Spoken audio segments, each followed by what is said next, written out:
السلام عليكم ورحمة الله وبركاته. اللهم صل وسلم وبارك عليك يا حبيبي يا رسول الله. نبدأ فيديو جديد بأكلة عربيات، العربيات الشارع. عموما دي أكلة خفيفة جدا جدا، كل الأطفال والولاد بيحبوها. السجق الشرقي معانا كيلو، هو كيلو وشوية. سجق بلدي. بحب قبل ما اشتغل فيه او ابدا فيه اي حاجه، ما احبش الدهون الزياده اللي فيه.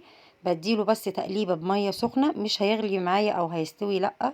انا اول ما الميه تغلي معايا بحطه على طول في الميه، ياخد بس قلبه كده في ثانيه واطلعه، لحد بس الدهون اللي فيه الزياده مش مستحبه، او هي مش حاجه حلوه اساسا.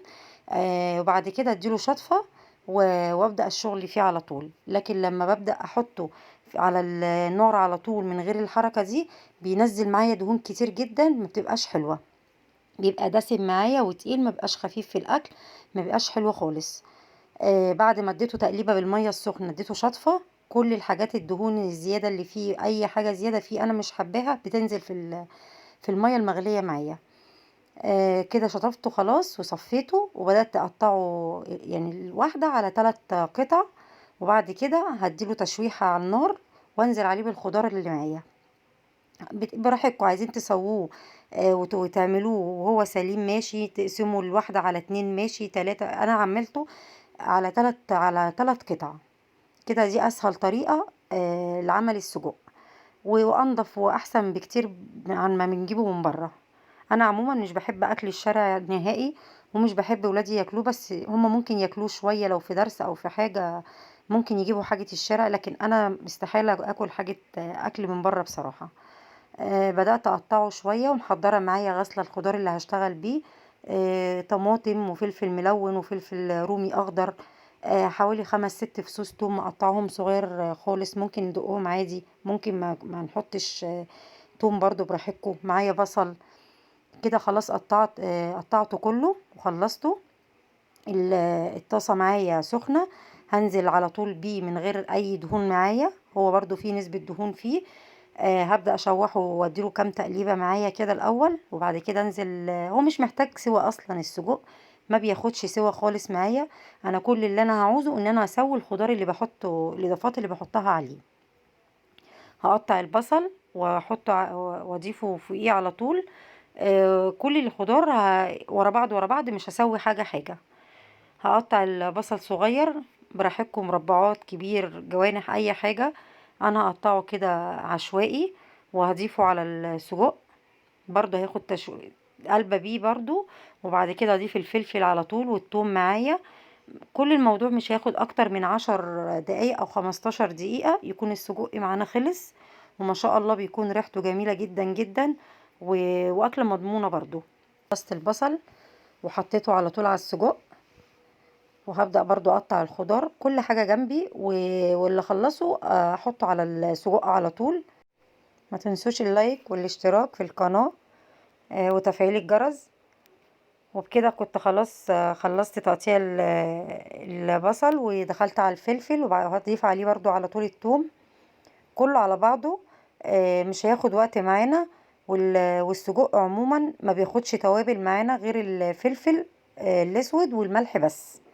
هو كده كده السجق متبخر ومحطوط عليه كل انواع البهارات بتاعته، فاحنا مش هنزود عليه اي اضافات تانية غير الفلفل الاسود والملح.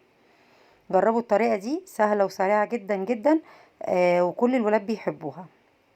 انا كان عندي صحاب ولادي كانوا قاعدين معاهم، عملت لهم السندوتشات، عجبهم جدا جدا، بألف هنا. ما شاء الله. الطريقة دي حلوة قوي وسهلة.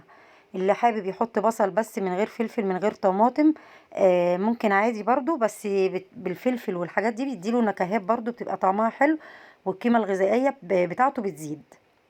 كده كنت خلاص ضفت عليه الفلفل والبصل، واقطع برضو الطماطم، ممكن معلقة صلصة، وممكن طماطم متقطعة، دي او دي عادي. وبعد كده هحط الثوم عليه. كل الخضار اللي موجود ممكن نحطه، في ساعات ممكن نضيف عليه بطاطس او حاجة ونحطها في طاجن بعصير طماطم بقى، مش مقطعة، لا، ممكن نعملها طاجن بطاطس بالسجق بعصير الطماطم. بيبقى جنبها برضو شوية رز او حاجة، دي برضو بتبقى اكلة جميلة جدا. هو ليه كذا طريقة وليه كذا استخدام. السجق مش يعتبر سندوتشات وخلاص، لا، ممكن ندخله في طواجن، في صواني، في حاجة، وجنبها مكرونة، جنبها رز، ممكن نعمله في مكرونة بالبشاميل. ده هنشوفه برضو مع بعض، طواجن المكرونة البشاميل بالسجق، وبنكهات تانية كتير جدا ان شاء الله قريب. هتعجبكم جدا بأمر الله. وضفت برضو عليه التوم، ممكن توم فريش عادي وممكن توم باودر. انا كان موجود عندي التوم، عملت حوالي 5 6 فصوص صغيرين جدا، يعتبر ريحة على كمية السجق اللي معايا دي كلها مش باين خالص. قلبت كل الخضار كده على بعضه، هفضل اشوح فيه شوية بس مش كتير يعني عشان ما يتهريش معايا. وكده كده لما خدت التقليبة في المية السخنة معايا في الاول خالص، السجق ماسك، مش مهري يعني ببعضه. لكن لو قطعته واشتغلت بيه على طول بيتهري معايا، ما بيبقاش حلو. حطيت معلقه صغيره ملح، مش هكتر الملح عشان هو متبهر، ورشه فلفل اسود، بس مش هحط اكتر من كده. هشوحه برضو شويه صغيرين كده واوطي عليه النار.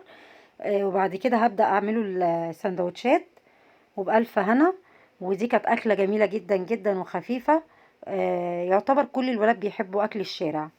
الكبدة بتاعت العربيات، الحواوشي، الكشري، اي حاجة متاحة هما بيشوفوها في الشارع بتبقى بالنسبة لهم حاجة كبيرة جدا. فاحنا على قد ما نقدر نعملها لهم في البيت، اوفر وانضف واضمن من بره بكتير.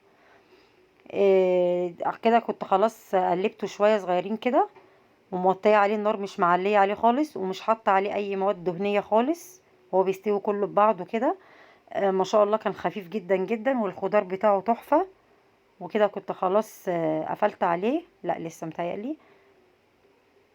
جبت الفينو وبدأت افتحه جنبي عشان اول ما اطفي عليه على طول ابدأ اعمل لهم السندوتشات. اللي حابب ياكل بالعيش موجود ما شاء الله، واللي حابب ياكل سندوتشات بالفينو.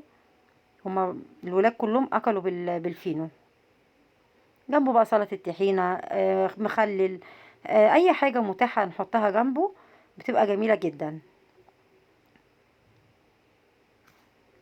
وهنا ما شاء الله اللهم بارك، كنت خلصت خلاص وعملت السندوتشات وغرفت طبق برضو. ما شاء الله بألف هنا. وبكده خلصت الفيديو. حاجة خفيفة جدا جدا جدا وسريعة، مفيش أسهل من كده. واشوفكم في فيديو جديد وبأفكار جديدة بأمر الله. وما تنسوش اللايك والاشتراك. والسلام عليكم ورحمة الله وبركاته.